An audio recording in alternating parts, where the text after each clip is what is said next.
Assalamualaikum. We are from Group 12. So today we will be presenting our topic, which is how astronauts eat in space. And our main idea is the quality of food in space can be maintained through the process, the packaging, the ingredients, and the type of food. Next. So this is our group members.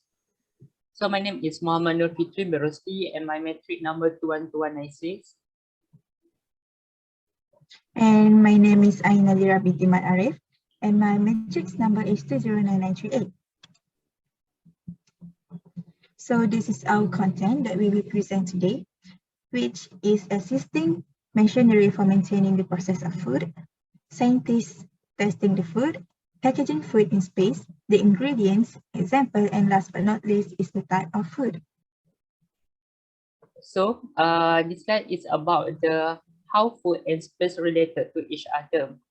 So the reason why we choose the topic is because our madam asked us to create a topic that based on both our course, like me studying process and food engineering, while Ain is currently studying aerospace engineering. So we decided to combine both of it and talk about how food and space related to each other. All right, this slide is about the existing machinery for maintaining the process of food. When we see the slide, there are two machinery. The first one is about the thermostabilization. The second one is freeze drying. Okay, I refer to the NASA scientists. They use a certain processing technique to make food shelf stable or safe to store at room temperature. So they use the thermostabilization machinery or heat processing extend shelf life to 3 years. And then the irradiated food are shelf stable because they are sterilized by a dose of ionizing radiation. And then the function can lower the pH and water activity of food, can also stabilize of them. And the second one is about the freeze drying. The function of this machine is to remove water from food. In hybrid microbe growth, and mold growth can be prevented by removing oxygen from packaging. So this slide is about the testing of the foods. All right, testing at the Space Food System laboratory begin with sensory evaluation. Astronaut rate food by appearance, color, odor, flavor, texture, and overall palatability. Food are then exposed to time and temperature changes, and sensory evaluation are repeated to determine how the food hold up. Scientists perform chemical analysis by testing the food's moisture, pH, water activity, nutrient, color, and texture, as well as considering time and temperature changes. All right, this slide is about the packaging size. All right, the packaging material and method are developed to reduce contaminants. The materials, weight, shape, and weight are also considered during development. Currently, the scientists take advantage of materials such as mylar, aslar, and polyethylene to create flexible containers and pouches, as well as sticking to all standards like foil, pouches, and aluminum for cans.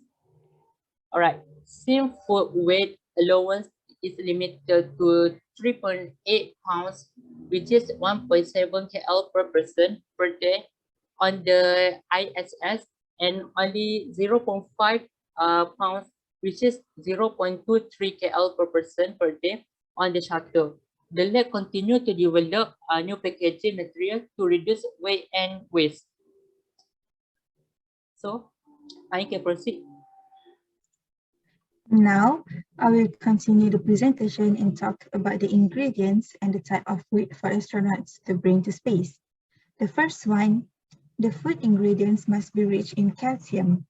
It is because of a long period in space, muscle mass and bone density can decrease by up to 20%.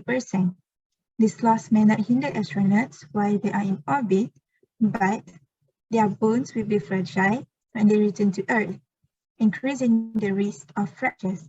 Therefore, the food must have high percentage of calcium so that they can decrease the risk of astronauts to suffer any bone-related injuries. Next point is the ingredients must have a high amount of iron. It is because iron is mainly used to make new red blood cells. But an astronaut will have a fewer red blood cells in space, which can cause the astronauts to suffer a condition called space anemia. There are studies made by Dr. Guy Trudeau of the University of Ottawa. Trudeau's team found that astronauts' bodies destroyed 3 million red blood cells every second during the 6 months they were at the International Space Station. That is why it is important for the astronaut to consume a high level of iron. And the last one is a strong flavor food. Why an astronaut need to eat a strong flavor food? It is because they often suffer from nasal congestion due to the realignment of body fluids in microgravity. The swelling of nasal passages obstructs the delivery of other molecules, which can reduce the flavor of food by 70%. So, to add more flavor, the astronaut will enjoy a strong flavor food. Next slide, please. So, this is a few examples of the ingredients of food rich in calcium, iron, and also have a strong flavor. Next. The last point that I will talk about is the type of food to bring to space, which is the first is dehydrated food. The reason why the astronauts' food are either partially or completely dehydrated is to prevent them from spoiling. The type of dehydrated food the astronaut bring is shrimp cocktail, chicken, vegetables, and many more. The dehydration process concentrates calorie and sugar content. Dried food can offer more effective energy boost than other snacks. Research showed that nutrients in dehydrated food are also more easily absorbed by our bodies. It will definitely help the astronaut feel more energized for a long time. Next one, the second type of food the astronaut brings to space is a natural form food, such as nuts, cookies, biscuits, and also a chocolate bar. They are simply packages and ready to eat, which will help the astronaut to easily prepare the food. The last one is condiments. Astronaut must have item is the condiments such as ketchup, mustard, and mayonnaise.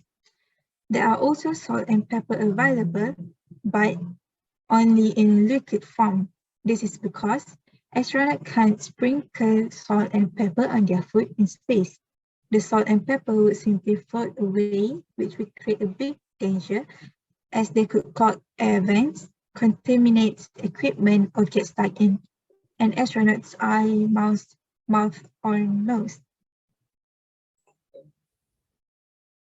So for the conclusion, with this discussion, we can conclude how the food and aerospace engineering can be related to each other.